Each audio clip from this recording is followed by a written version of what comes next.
मां कहती सी काश मेरा पुत्र इस मुल्क तो कुर्बान हो जाए, लेकिन मेरी सेहत इजाजत नहीं सी देती। मैं शुरू से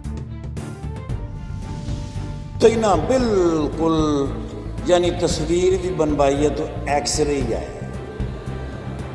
यानी अगर मैं पहलवान के खाड़े में उतरा हूं तो मेरी सारी चौंपें नजर आती थी, बंदा गिन सकता था। मेरी मां ने किसी ने मशवरा किया कि मैं अपने पुत्र को किस तरह तगड़ा करा।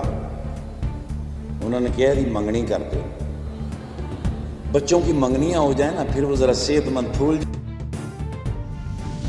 जाते हैं खुशी से। वो माशाल्लाह पहले 3 साल तो रिश्ता आया ही नहीं। कौन रिस्क लेंदा? आखिर मेरे माँ बाप ने बड़ी मेहनत और कोशिश की, वो कोई खातून ढूंढी जो उस वक्त जिसके पास प्राइड ऑफ परफॉर्मेंस था रिश्ते कराने में। तो 3 साल के बाद एक रिश्ता आ ही गया। मेरी मां ने कुड़ी दी मां नूं पुछया, कहंदी बाजी मुंडा वेख लिया? वो कहंदी असीं ते वेख लिया, हुण किसी डॉक्टर नूं विखाओ। मावां ते मासूम हुंदियां ने। मेरी मां मैनूं डॉक्टर को लै गई। डॉक्टर ने वेखदे ही मैनूं मेरी मां नूं कहा, मां जी माफ़ करना, इन्हें तो घंटा नहीं जी कढ़ना, लेकिन ज़िंदगी और मौत अल्लाह के इख्तियार में है। मैं उस क्लिनिक ते 1.5 घंटा कढ़े। आखिर में डॉक्टरों के एक पैनल ने ये फैसला किया कि इसको हर हफ्ते आप एक ग्लूकोज की बोतल लगवाएं, उसमें इंजेक्शन डालें ताकि ये सेहत पकड़े। तो मेरी माँ ने कहा भी आज से ही शुरू करते हैं, पहली बोतल तो नवाजी लाओ।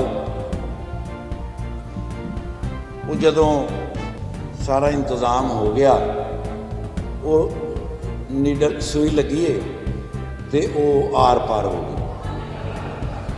वो एडियां एडियां ते बावां सन।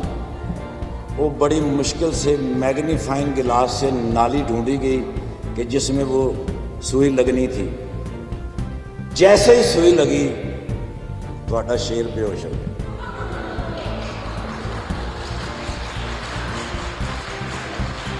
क्योंकि माँ ना मुझे शेर कहती थी, शेरू शेरू कहती थी।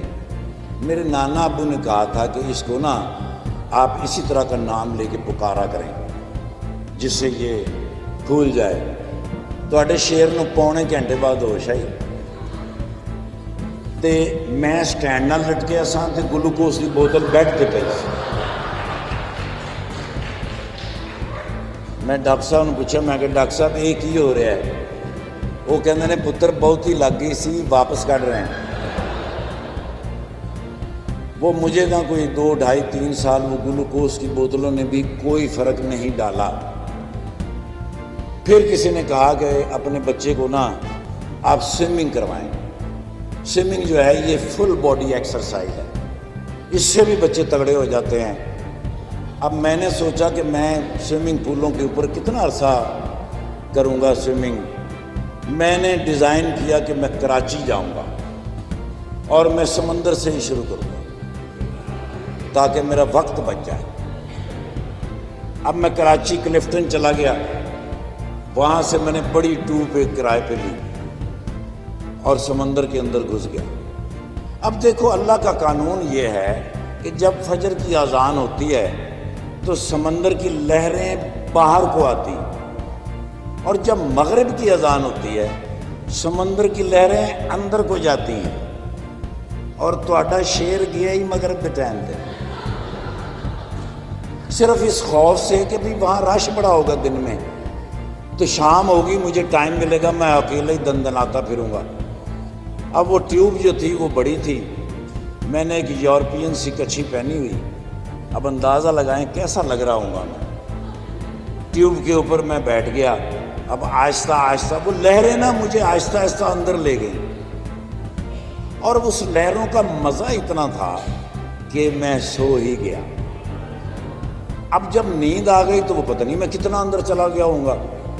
तो अचानक ना जी एक लाइट आई जो मेरे फेस पे लगी, यम यम, उससे मैं घबरा गया, डर गया। वो कहीं नेवी वालों ने मुझे देख लिया था। तो नेवी वालों ने मुझे देखा, फिर उन्होंने स्पीकर से ऐलान किया, जवान। मैं इस बात तो बड़ा खुश कि मैंने किसी ने जवान किया। उन्होंने कहा हम ट्यूब फेंक रहे हैं, इसको पकड़ो। उन्होंने मशीन के साथ ट्यूब फेंकी, वो मेरे तो भी आगे निकल गई। वो आहिस्ता आहिस्ता मेरे करीब आई, मैंने ट्यूब को पकड़ा, बाहर आया। बड़े ही अच्छे दोनों जवान थे, 6-6 फुट के जवान, नेवी के जैसे जवान होते हैं। उन्होंने मुझसे बड़ा प्यार किया। निकलने लगी, प्यारे बच्चे, कितने प्यारे बच्चे, छोटी सी उम्र में तुम समुंदर में चले गए, मरना चाहते हो, खुदकुशी करने लगे थे, तुम्हारे माँ बाप ने तुम पर कितनी उम्मीदें लगा रखी होंगी। आहिस्ता आहिस्ता वो बातें करते करते मुझे बाहर ले आए। बाहर ले आके उन्होंने मैंने चपेड़ा मारियां। उन्होंने कहा तेन शर्म नहीं आई, साडा भी तो आराम खराब किया, गेट आउट फ्रॉम हियर। उन्होंने कहा दौड़ जाए तो खबरदार जे इस इलाके च कभी नजर आया। मैं कह लो ये भी उम्मीद गई। खैर मैं ना उम्मीद सा हो गया। लेकिन कुछ अरसे के बाद मैं एक जगह से गुजर रहा था, तो वहाँ ना बैनर लगा हुआ बहुत बड़ा, फौजी भर्ती जारी है। मैं क्या, मेरी अम्मा की ख्वाहिश पूरी होने लगी। मैं जल्दी से अंदर गया, जाके वो फॉर्म फिल किया और लाइन में खड़ा हो गया। अब वो लाइन जैसे जैसे लोग आ रहे थे, लड़के आ रहे थे, वो इन्होंने यहाँ से नाप के उसके ऊपर नंबर लिखते आगे भेज देते, नंबर लिखते आगे भेज देते। मैं जब आया तो उन्होंने मुझे ना हाथ से ऐसे निकाल ही दिया। मुझे बड़ा गुस्सा आया। मैं जाके फिर लाइन में लग गया। फिर मैं जब आया तो वो हवलदार थे फतेह जंग के। वो जैसे उन्होंने मैंने उनका हाथ पकड़ लिया। मैं कहा की मसला तेन? वो कहना तेन के मसला? मैं कहा यार मैं फौज च भर्ती होना, मैं इस मुल्क तो कुर्बान होना चाहना। वो कहता पुत्र मैं तेन फौज च ना भर्ती करके 2 जवान बचाना। मैं कहा जी वो किस तरह? कहते ने तेन मैं फौज च भर्ती कर लवां, तेन मैं बार्डर ते भेज देवां, उत्थे पुत्र गोली चले ते तेरे विचों निकल के पिछले नूं वज जाए। सो वो ख्वाब चकनाचूर हो गया। मैं कहा जी ये तो गल ख़त्म हो गई। मेरे ना जी एक साइंस के टीचर थे, वो हमेशा अपनी गुफ्तगू जो है ना इस बात पे ख़त्म किया करते थे कि यार जे बंदा मशहूर हो के शोहरत पा के इस दुनिया तो नहीं गया तो वो तो मर गया। भाई नाम पैदा करना चाहिए, शहर में नाम पैदा करना चाहिए, सूबे में नाम पैदा करना चाहिए, मुल्क में नाम पैदा करना चाहिए, दुनिया में नाम पैदा करना चाहिए, फिर इस दुनिया से जाना चाहिए। वो बार बार मेरे दिमाग में लगती थी। फिर मुझे लगा कि यही काम अच्छा है एक्टिंग वाला, इसमें बंदा मशहूर हो सकता है। इसी तरह हर तरह की लेटेस्ट अपडेट्स, ब्रेकिंग न्यूज़ के लिए वीडियो को लाइक कर दें, चैनल को लाजमी सब्सक्राइब करें और बेल के आइकन पर क्लिक कर दें ताकि आप रहें हर खबर से बाखबर।